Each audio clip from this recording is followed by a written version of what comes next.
Mukuzika okwabairo ido nga tuzika Deputy RDC webudaka yabairi omulizi omukulu nga ate ni Minister wa Presidency omukyala Mireba Balanda yakutire abasoga balike kulwanisa nga banaabwe abaweebwa ebifo nga bali kulembera bifo ebitali bya nsambu ndala.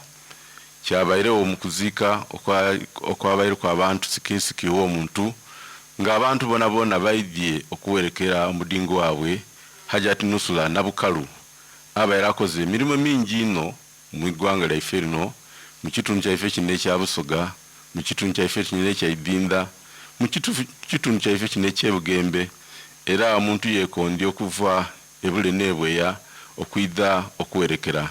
Aye Minisita mu kwogera kwe ebyo byakoonyeku nti banange abantu bebawa ebifo okukulembera naddala gavumenti ebawaire mugezengaku okuba supportinga okola emirimu okusinganga okubasika okubayiza wansi. Tekyo ekintu kireetere n'abamu ku bakulembeze abava ebusoga nga tibenda akolera abusoga. Ensonga eyo yagemeisa abantu bangi kwitama era abantu balooza nti ndowooza ensonga eyo eteeka okukyukizibwamu abantu basobole okwidda okuweereza mu kitundu kyabwe kye bavaamu. Ebiseera byenamanira mu Hajati Nusula Nabukalu.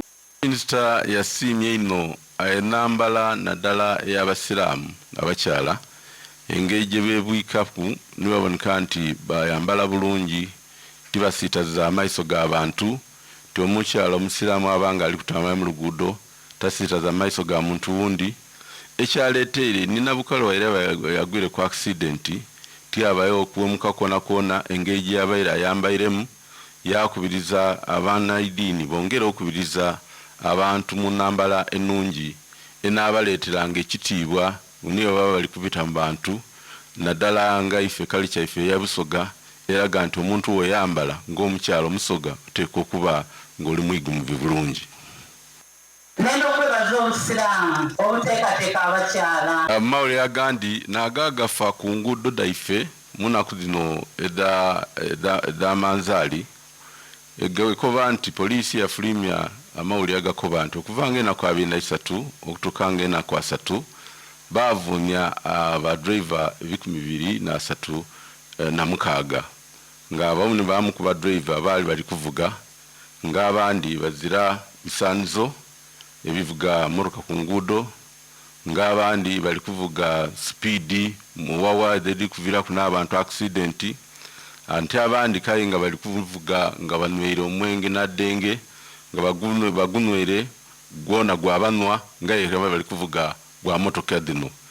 Era abantu abasinga baba poliisi yabawoninze nti mulekere okuvuga emmotoka nga munywere n'okuvuga emmotoka nga muzira bisaanizo. Bino byonna byayogerwa omukulu Superintendent wa Police Michael Kananura ng'ali kuwa ripooti.